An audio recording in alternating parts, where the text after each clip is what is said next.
22 ঘন্টা স্নায়ু লড়াই, তারপর সরল পুলিশের লৌহ কপাট। স্টেথোর সঙ্গে 22 ঘন্টা লড়াইয়ে ঝুঁকল লালবাজার, পিছু হটল পুলিশ।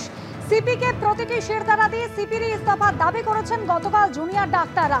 বিনীত গোয়েলের হাতে স্মারকলিপি দিয়েছেন, কিন্তু তারা আন্দোলন থেকে সরছেন না। त्योहार और प्यार लाती है रिश्तों में ढेर सारा मिठास। परंपरा वही, सोच नहीं। आदि मोहिनी मोहन कांजीलाल। জিলাম করঞ্জয় আমাদের প্রতিনিধি রয়েছেন আমাদের সঙ্গে, জিলামের সঙ্গে কথা বলবো। তার আগে আন্দোলনকারীরা তারা বলছেন যে ব্যর্থতা মেনেছেন সিপি, নিজের কাজে সন্তুষ্ট নয় বলেও জানিয়েছেন। এখনো কিন্তু সিপির পদত্যাগের দাবিতে অনড় রয়েছেন জুনিয়র ডাক্তাররা। জিলাম করঞ্জয় রয়েছেন আমাদের সঙ্গে। জিলাম, যে আন্দোলন তারা শুরু করেছিলেন দীর্ঘ 22 ঘন্টা স্নায়ুযুদ্ধ, তারপর সিপির কাছে তারা পদত্যাগপত্র দিয়ে এসেছেন, কিন্তু আন্দোলন থেকে কিন্তু এখনো পিছু হটেননি জুনিয়র ডাক্তাররা। এবার সেই লড়াই ক্যাম্পাসে লড়াই অবশ্যই চলছে এবং এই মুহূর্তে তোমাকে কথা বলবো, আমাদের জুনিয়র ডাক্তারদের একজন প্রতিনিধি রয়েছেন, তার সঙ্গে কথা বলবো।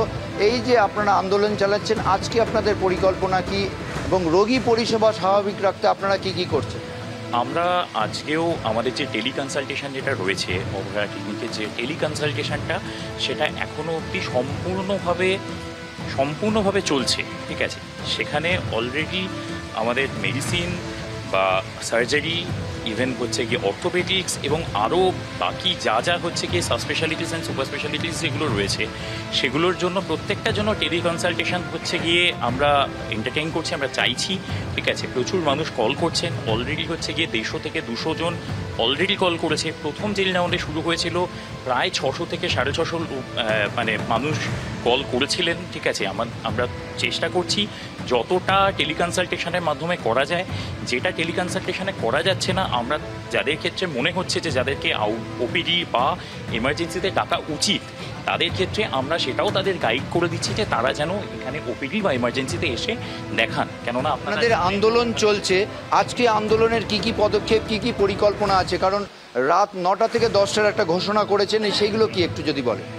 আজকে রাত্রি 9টা থেকে 10টার সময় আমরা যেটা বলেছি, আমরা যেটা করতে চাইছি এবং আমরা জনগণকেও যেটা বলেছি যে সবাই যেন তাদের ঘরের আলো নিভিয়ে একটি প্রদীপ নিয়ে বা হচ্ছে গিয়ে কোনো মোমবাতি নিয়ে যেন জ্বালান এবং বাইরে এসে একটা হিউম্যান চেইন যেন হচ্ছে গিয়ে তারা যেন হচ্ছে গিয়ে ফরমেশন করে। কেন করছেন এটা, কি জন্য? আগামীকাল সুপ্রিম কোর্টে সেই শুনানিকে মাথায় রেখে কি আপনাদের ভাবনা?